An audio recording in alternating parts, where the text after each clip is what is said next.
तर जैन सदावर्तेंविरोधात बार काउन्सिलकडे तक्रार देणार आहे। कायद्याच्या गैरवापर केल्याप्रकरणी जैन सदावर्तेंविरोधात तक्रार करणार असल्याचं समजते। भाजपच्या जन आक्रोश मोर्चातील महिलेनं महाजनांवर संताप व्यक्त केल्यानं जैन सदावर्तेंनी तक्रार जी आहे दाखल केलेली होती।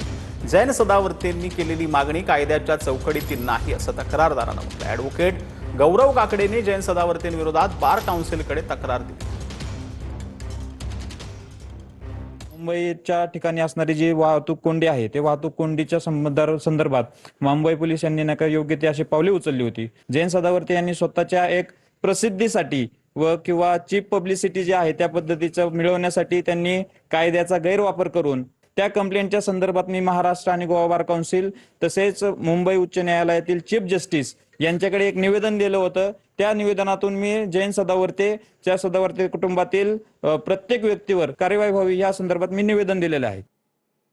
तर पत्राचाळ रहिवाशांना म्हाडाकडून 10% भाडेवाढ देण्याचा निर्णय घेण्यात आला। इमारतींची आणि घरांची दुरुस्ती करून देण्याचे म्हाडाला निर्देश देण्यात आलेले आहेत। पत्राचाळ परिसरामध्ये म्हाडाच्या माध्यमातून मंदिर उभारलं जाणार आहे।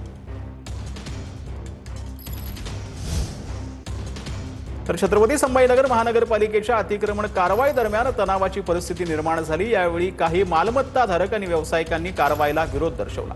न्यायालयाच्या आदेशाचं उल्लंघन करत कारवाई केल्याचा आरोप वकिलांनी केलाय। तर कोर्टानं अतिक्रमण हटाव मोहिमेला स्थगिती दिली नाही असं स्पष्टीकरण उपमहापौर राजेंद्र जंजाळ यांनी दिलंय। नियमानुसार कारवाई केली जाते। अतिक्रमण हटवण्यापूर्वी नोटीस दिली अशी प्रतिक्रिया महानगरपालिकेचे उपायुक्त संतोष बाहुळे यांनी दिली।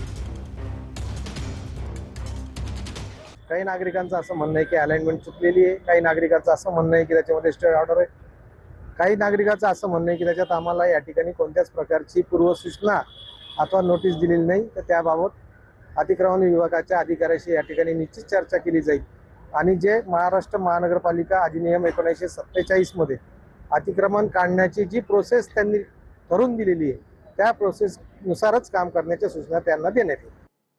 तर राज्यातील स्मशानभूमीबाबत मोठी बातमी समोर आली आहे। स्मशानभूमीच्या समस्या आणि उपाययोजनांसाठी राज्यस्तरीय अभ्यास समिती गठीत करण्यात आली आहे। ग्रामविकास मंत्री जयकुमार गोरेंचा हा निर्णय पाहिला होता। सर्व जातींच्या नागरिकांसाठी स्मशानभूमी खुल्या करण्याच्या दृष्टीने आढावा घ्या अशा सूचना देण्यात आलेल्या आहेत।